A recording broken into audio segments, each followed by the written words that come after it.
Notícias da pecuária no ar, Davi.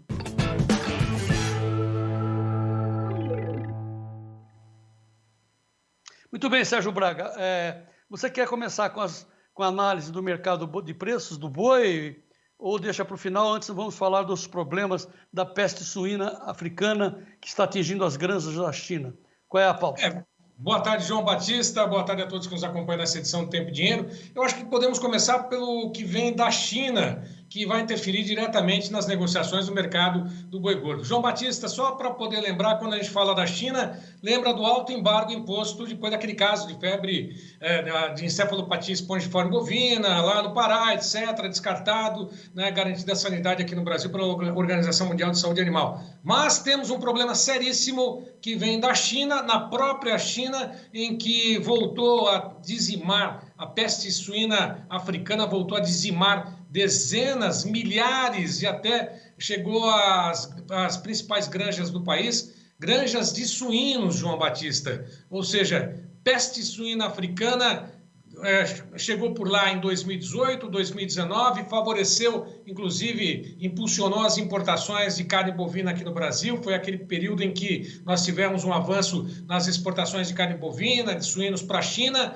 e agora, depois de um período, a China voltou a enfrentar o mesmo problema, onde esta peste suína africana, ela tem uma letalidade, ou seja, a partir do momento que existe o contágio na granja, 100% de mortalidade entre os animais, João Batista. É algo que realmente chama a atenção e que vem da China do outro lado. Enquanto isso, aguardamos a visita oficial para que seja anunciada a retomada das importações de carne bovina aqui no Brasil, João.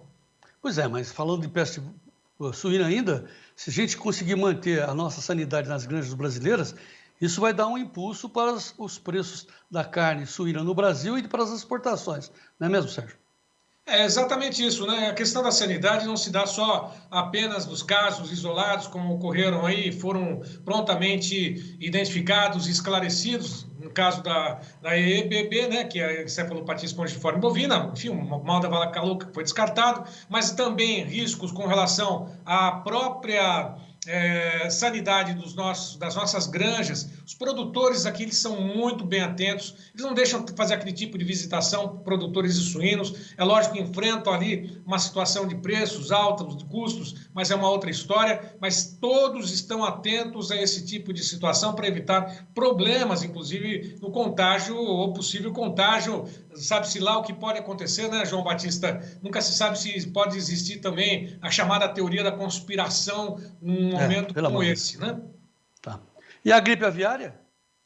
A gripe aviária está aqui, rondando, viu? Brasil, foram registrados casos no Uruguai, tanto é que a Secretaria de Defesa de Agricultura, Abastecimento lá do Distrito Federal, assim como outras secretarias estaduais e até mesmo municipais devem adotar a mesma postura de proibir a participação de aves em eventos agropecuários, João Batista. Essa primeira decisão foi tomada lá por Brasília, Distrito Federal, que suspendeu por 90 dias a participação de aves em eventos agropecuários. Uma decisão que deve ser tomada por outras secretarias para evitar também que a gripe aviária chegue também às granjas aqui no Brasil. Produtor de aves aqui muito atento também para poder evitar problemas, transtornos que estão rondando o Brasil nesse momento, João Batista.